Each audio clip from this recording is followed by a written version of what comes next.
Right. Good evening, everyone. I started off my session today by observing about 4 minutes of silence. Um, the task that I'm being given is to explain what it takes to operate successful general practice. Uh, that is on the surface level. I think there's many things that we need to explore before we get there. And I've just sacrificed 4 minutes of my 20-minute slot for just keeping quiet. And I'm hoping to just step back and ask yourself during that 4-minute period that I just observed, what were you doing?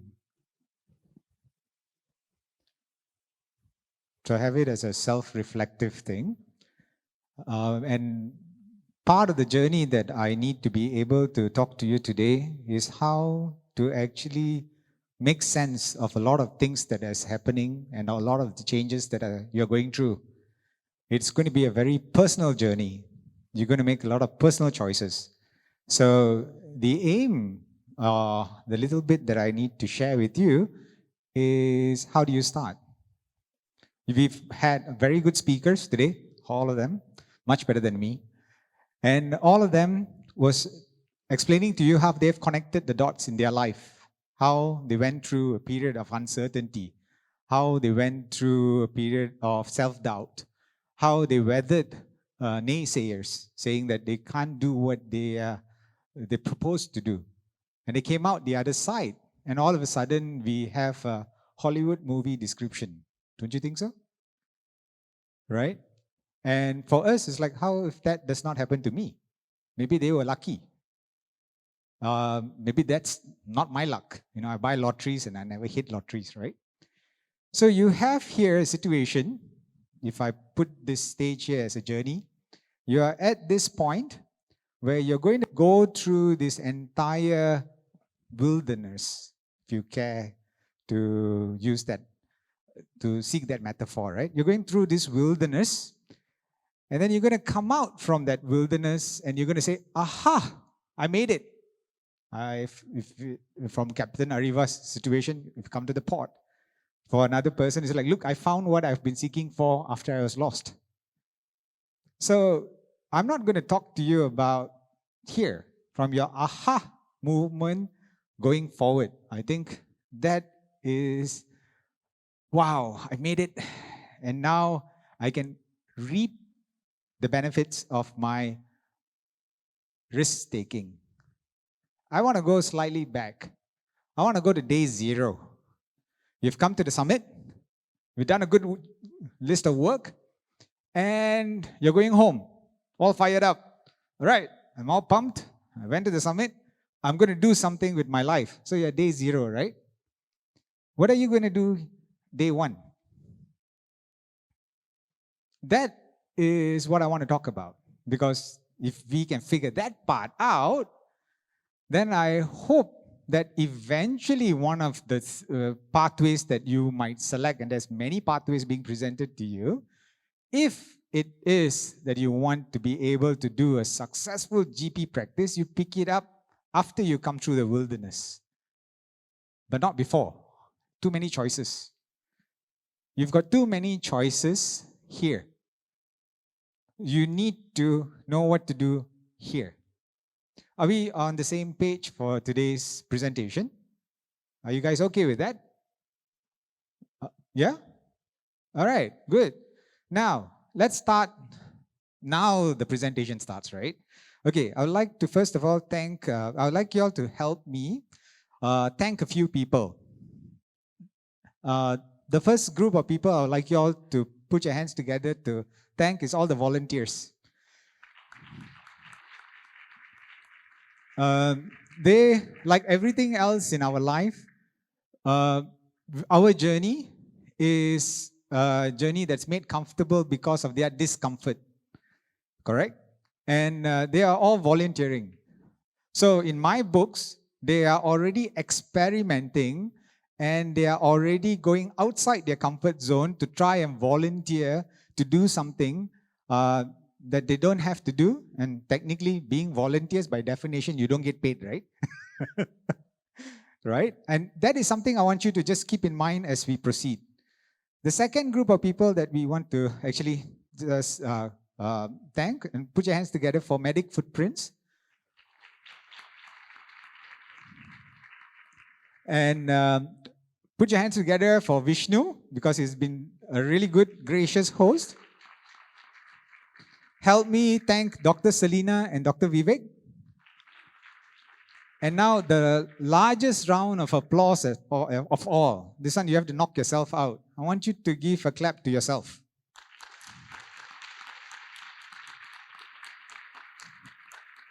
Observe how the last clap is the longest and the loudest. Which is true, because you are here for you. And that's correct. Now, what is important here is you've made it this far. So let's see whether I can share with you 2 or 3 little things. And when I'm explaining or sharing certain things with you, please understand that I'm sharing. Your life is unique in your own way. You're going to do fantastic things. These are little things that I've done that I'm hoping that if I share with you, you might be able to say, okay, I understand what he did. Maybe I can do the same thing here, but differently. That's all that I'm interested to share. So let's start with me asking, I need some help from a few volunteers, 3 or 4 people.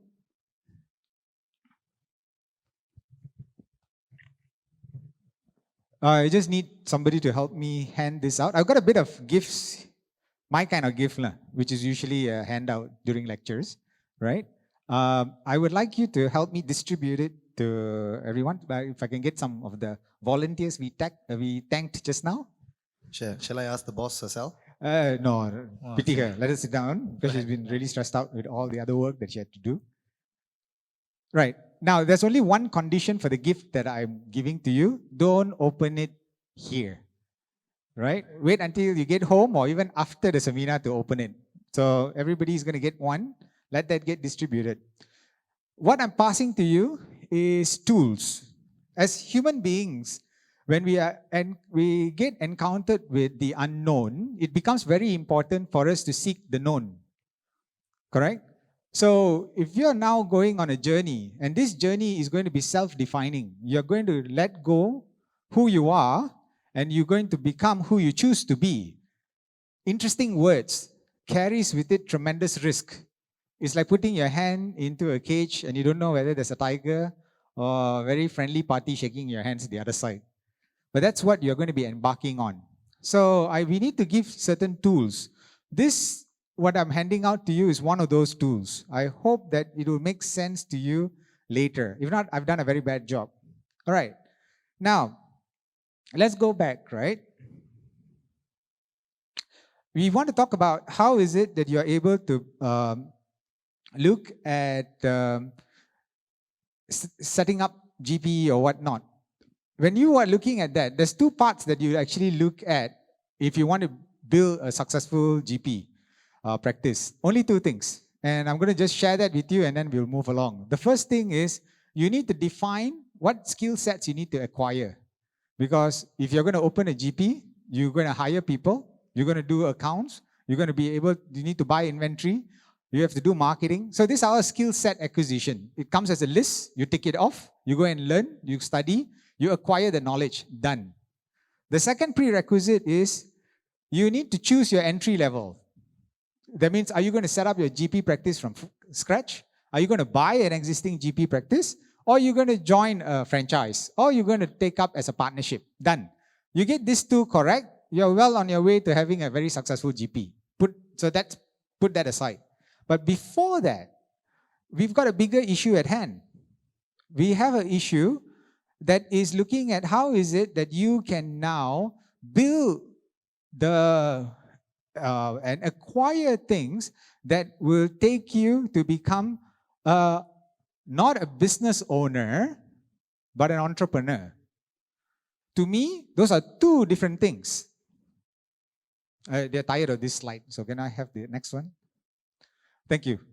An entrepreneur is a very different creature.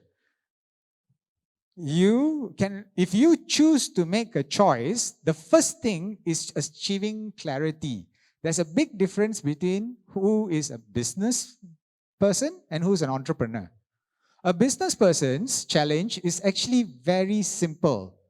They buy something cheap and they sell it with a markup. Does that make sense?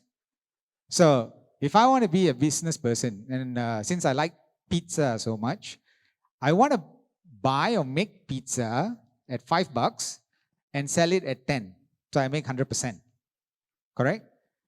Or I can make and bake pizza at 5 and I sell it for 50. It doesn't matter. I do it enough times, I can buy my Mercedes. I do it enough time, I can take my wife for a vacation in Paris. Doesn't matter. What you do is, how many pizzas you want to sell, so that what is it that you want to do? That's a business person. Now change that pizza to something else. You want to buy an ultrasound machine at 10,000 and sell it at 50,000 to GPs. Watch out. Right? So this is a business person. But if you choose that, there's something deep inside you that you want to actually harness. It goes by many names, correct? Today you were exposed to Ikigai, which is not bad. That's a good principle. But it goes by many, many other names. But you want to have your life mean something. That means at the end of your life's journey, you want to be remembered as for something. If that is your passion, then you are talking about an entrepreneurship journey. So an entrepreneurship journey fits this tree. Whatever you do, it creates jobs. Whatever you do, you are looking to do ordinary things in very extraordinary ways. You're not trying to invent anything. You're trying to do ordinary things in extraordinary ways. And that's what I hope that you will see all the speakers were trying to come here and also explain and show. They were doing very ordinary things, but they were doing it in an extraordinary way. The last one is, an entrepreneur is a very unique animal. The moment you deploy him or her, they create value. They do not maintain value, they do not destroy it, but they create. Now, what does that mean? In your current place right now, are you an entrepreneur? Do you create value? Do you solve ordinary problems in extraordinary ways? Are you participating in a job creation exercise? So these are reflective questions, which is important if you are going to take this journey. Without actually experiencing all this, you will have a lot of issues. So in your hands is people that I came across that I've never met before in my life, who took extraordinary journeys in their life. And I'm hoping later, after the seminar, when you actually open it up and read, some of those lives might surprise you. Now, over here, I think it's very, very important that I break down a number of things as you want to build your level of entrepreneurism. What you need to do when you want to build your sense of entrepreneurism, you need to practice 3 things. So the first one is this. Next slide. Right, next one. Okay. Next one. Okay, stop here. So what I need you to do is this. I need you to pay attention to 3 things within yourself, because practice makes perfect. Do you all agree with me? So now the question you all must be asking yourself, what kind of practice do I do so that I end up building up for this journey? How do I prepare for this journey of going on this track of self-discovery to emerge on the other side as somebody who has made that crucial decision of changing their career and I'm arriving here. I made that crucial decision after attending the summit on the 20th of August, and I made this crucial decision to take this pathway. So these three things before you embark are things that you will need to practice. So I'm going to highlight these three things to you, right? One, and this has helped me in all my journey in building various different entities, working with various different people, and helping create opportunities by doing ordinary things in extraordinary ways. And this is a case study that I'll share with you towards the end of my talk. The first one is, remember, three things here. The first one is I need you all to slow down.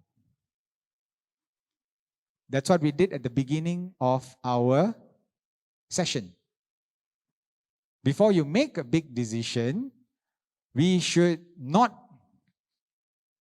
seek information, but you need to practice slowing down because you need to hear yourself. You need that space where you're actually just listening to yourself. We don't do this often enough. We don't practice this often enough. It's in some circles called reflection. We don't reflect. Because we don't reflect, we don't have a compass. We don't hear our inner voice. We don't get to know ourselves and our principles. We are not honest with ourselves. So the first thing I want you to practice is slow down. Slow down not in terms of physical movement, slow down in terms of your thought and your thought processes. How do you do that? Many different ways, correct? You pick and choose. Some people do what I just did. They just sit still and don't speak. It's a very difficult thing to do. Try doing it anytime in the next 1 week. Just sit and don't talk to anyone and just keep quiet. See how long you last. Correct? Now, the second skill is one where you need to build resilience. How do you practice resilience? I mean, if you want to be good in sports, you go to the gym, you do workout. But how do you build those muscles of resilience, of being able to have failure slap you, but not hurt you? How do you do that? How do you build resilience? Or most importantly, how do you build grit? Now, for those of you who are taking notes, I see a lot of people writing. I'm really excited. I want to see their notes. They're all jotting down away. Look up this person called Angela Duckworth. She is one of the leading people who talks about grit. Now, grit is linked to perseverance. Perseverance means when you are hit by failure, you understand that it hurts, but it's not going to disturb your journey. It's not going to affect. You're going to recommit. Now, how do you practice this? How do you build resilience? By practicing grit. Right now, join a team. Join a team and push your ego into the team's project. For example, Medic Footprints. Correct? Medic Footprints is a gathering of people who are volunteers who are not actually getting paid for what they're doing, but they're passionate about it. They push their effort inside and now they're weathering it. I'm sure in the journey up to this summit, which was in the scale of things, is a very small journey. But in that journey, they had fights. They had misunderstandings. They questioned their role. Why should I be doing this if I'm not going to get paid? All this was part and parcel. This is needed to build perseverance. So my suggestion is before you take all the big steps, take the steps that is already in front of you. Volunteer. I'm sure a lot of you have already done it. But don't volunteer for 1 day. Volunteer for a project. It can be, imagine you had so many speakers, so many booths. You don't know what to do. You don't need to commit money. You can put up your hand and say, I volunteer. Is there any work that you need me to do? I need to find out what is it that's going to happen. Correct? That is a huge key in your portfolio. Remember, guys, all of you, all of us are colleagues. We're all doctors, right? And we didn't sign up for this journey because we wanted to be a billionaire. Trust me, there's a lot more easier ways to make money.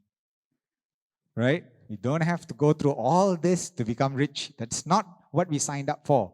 You all have in your core DNA that cannot be taken from you of service. You want to do good.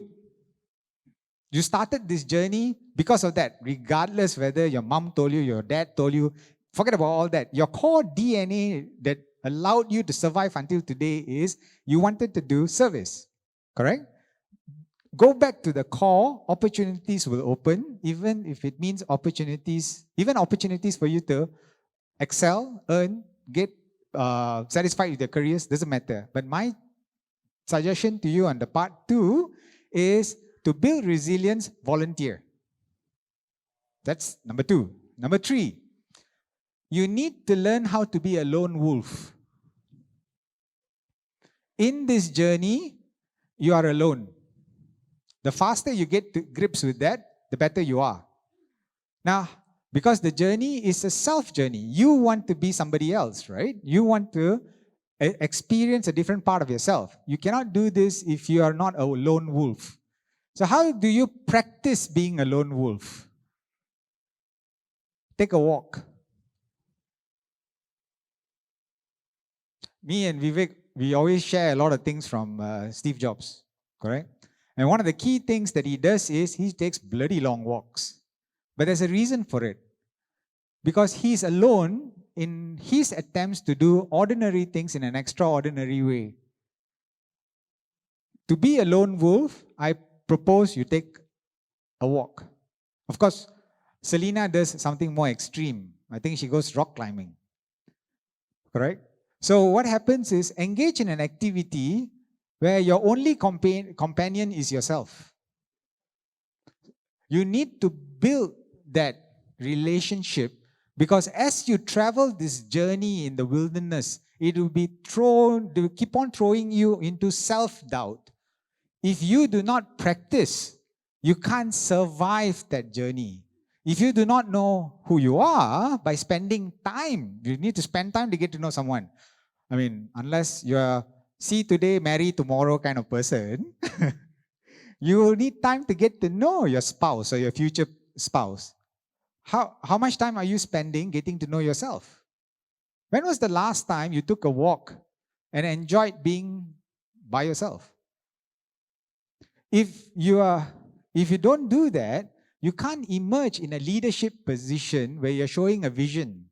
Because you don't know who you are yet. You can't lead others when you have not taken the opportunity to know yourself and lead yourself. It does not work. That's luck, if you make it. I'm talking about concrete skill building sets. All right? So those are the 3 things. Very quickly, I want you to slow down. I want you to build grit by volunteering into projects and suffering the perseverance, exercise, and journey until the project gets concluded. And I want you to practice being a lone wolf. Of course, you can take other animals. I kind of like the wolf. No? So, right. Are we okay with that? Now, the last part of my presentation is this. I want to show you, now when I'm showing you all this, what I need you to understand is the information at the back. Don't concentrate on what I'm doing. Concentrate on how I'm doing it. I'm trying to open up a process because Selena charged me with a very, very difficult task. She's asking me to share with you in 20 minutes what it takes a lifetime to achieve, which is being an entrepreneur. It's very difficult for me in 20 minutes to share with you. So when I'm sharing with you this information, dissect it. Don't get carried away with what I did, but focus on how I did. Okay, let's start with this, right? I graduated from Ukraine. My wife is from Ukraine. We've got family from Ukraine, and everybody knows what's happening there right now. So we were caught. Our dinner table conversations are not your normal conversations because we are getting feedback from what's happening with our family at the war front. So what happens is you have a situation here where our family members are in a war zone, but they're still sending back WhatsApp of like our cousin. His wife is on her birthday from the battlefront. He's sending a WhatsApp of "I love you, happy birthday, sweetheart. I'm always thinking of you," and he sends it back. And she sends it to us to just show because she's crying, right? Because she might not see her husband tomorrow morning. He's at the war front. So it's weird war that is happening because it's 20th century. They don't have food, but they can send WhatsApp to Malaysia. But at the same time, the message is so personal, right? Because then you suddenly connect. So we decided we need to do something. So what do? War is there. We are here, correct? So I looked at the ecosystems and I said, okay, how is it that we can connect a dot? So this is me connecting the dot, right? So a lot of entrepreneurial journeys doesn't require funds. That's an illusion. If you're setting up a business, you need money. But if you're doing an entrepreneurial effort, you don't need cash. Cash finds you. Let me show. So what happened is, before this, to another slide, we decided that we wanted to actually donate Tony case. Correct? I don't need to explain to you what it means. Because soldiers being sent out to the battlefront were not given Tony case. So therefore, before help can reach them, they bleed to death. So we said, okay, this is ridiculous. This is something that we can do. But Malaysia does not manufacture Tony case. So what we do is we begin to talk to individuals. And when our initiative started, one of the things that we had the opportunity was to be called in for a TV3 interview. So they had an interview with us, trying to get our view of what the war in Ukraine was, because we were one of the Malaysian family with Ukrainian links. So we explained what the war of Ukraine was all about. My wife was very brave because she called Putin idiot on national TV. So that was very interesting, right? Okay, next one, please. So here, this is the tourniquet that we identified. So now look at this, right? Can you go to the next? What we wanted to do is we wanted to do a mission. So what we were thinking is, now, if I go out there and ask for money to buy the tourniquet, I'll probably get slapped. Because like, how do you know me? You don't know me. There's a trust factor, right? So we sat down and said, okay, if I'm going to go and ask somebody to pass money to me and then go and buy a tourniquet, how you know that I'm going to actually use the money to buy tourniquet? That's not going to happen. That's a barrier. So we're like, okay, how do we now overcome this barrier? So I reached out to my, next one. I reached out to my IT partners and I said, guys, I've got an idea. This has never been done before, but I think we can pull it off. And he's like, okay, what's your crazy idea this time? I said, look, we need people to buy tourniquet. I don't want the money to come to us, then we go and buy tourniquet. What if we created a platform where if people wanted to buy tourniquet, they pay directly to the factory in China, because that's the only place we had where the tourniquet was. So I said, will that help people to trust what we are saying? Then he said, you know what, I think it will. I said, why don't we try? So within less than a day, we set it up. We contacted China. We said, look, this is what we're going to do, guys. We are not going to receive money. You are going to receive money directly from us for the purchase of tourniquet from the general public. You are going to get that money, and I want you to collect the money and translate it for shipment of the tourniquet to Ukraine. So once we set it up, what we did was we began to send the link all over the world to purchase tourniquet. Next one. And FMT got a wind of this, and they said, hey guys, I heard you are doing this. Can I come and interview you? This was all organic because we were doing an entrepreneurial effort. We were doing an ordinary thing in an extraordinary way, and we were creating value. So they came and did an entire write-up of what is it that we were doing. And the next flow was us coordinating. Now imagine, guys, you have money coming in from Malaysia, from Finland, from Australia, from Canada, all going to a factory in China who's manufacturing the tourniquet. They packed it, shipped it all the way to Poland. And all this is happening, correct, in a space of 1-2 weeks. Can you go to the next one? So once we got that shipment all the way to Poland, this happened. It could not cross into Ukraine because war, correct? So I called my friend, that's Sergey, he's a field surgeon. So I spoke to him, I said, bro, our shipment and everything is in Poland. I need you to go and collect it. So his reply, bro, I'll do it tomorrow. I got one problem. I say, what? I've got a car, I got no fuel. I say, what do you mean you got no fuel? They're rationing fuel. You can't get petrol. So I'm like, huh?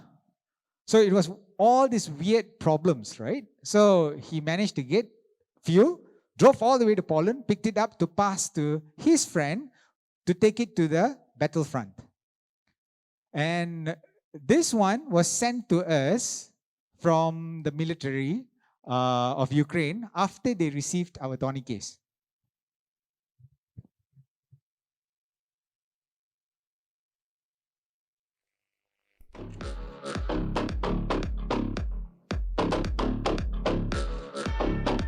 Terima kasih, Malaysia. Terima kasih, Malaysia. Terima kasih, Malaysia. Terima kasih, Malaysia.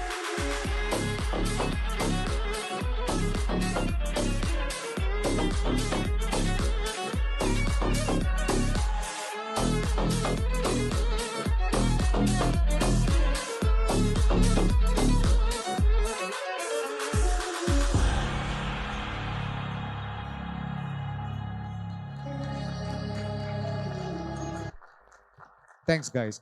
So what happened there was they did it independently and sent it back to us, correct? To show their appreciation. And we had to send voice recording how to say terima kasih because they wanted to do it in Malay. Now, when you look at this, right, what I want you to do is I'm trying to showcase an entrepreneurial initiative, not a business initiative. I hope you see the difference. An entrepreneurial initiative where we saw a need and then we sat down and we acted on it. Like Dr. Maha before and before me, what you have to do is, me and Maha has done a lot of all this work before. What we always want to reach out to, especially young doctors and all that, he said, guys, you are highly intelligent. You went through medical school, proven, certified. Your heart is in the right place. You guys are committed to service. You just need to look at things in a different manner, but it requires a different approach. It requires for you to take an inner journey before you see an outward expression of results.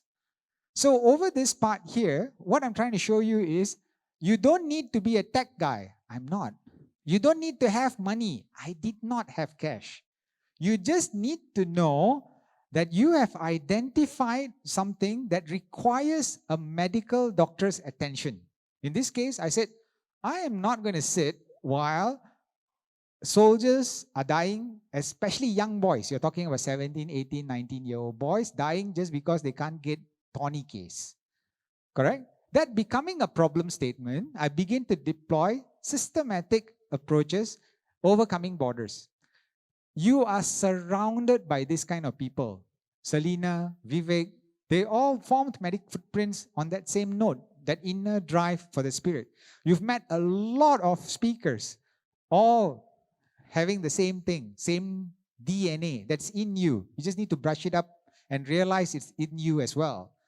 And what is very crucial is in your in the crowd, there are already people on your left and right who are already doing entrepreneurial efforts, have done it in school, are doing it now, are doing it for their family. They just don't realize that they are already doing it.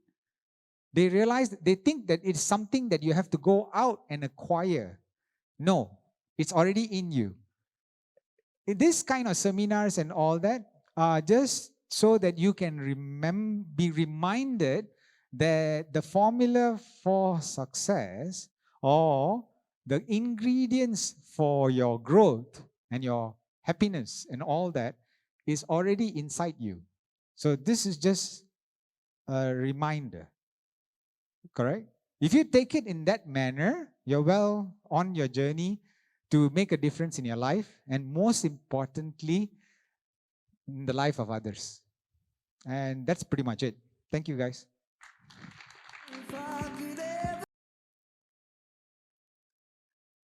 Hi everyone, my name is Dr. Crystal and I'm excited to announce an upcoming workshop organized by Medic Footprints Malaysia, which is called Switching Careers for Doctors. How do I know what's right for me?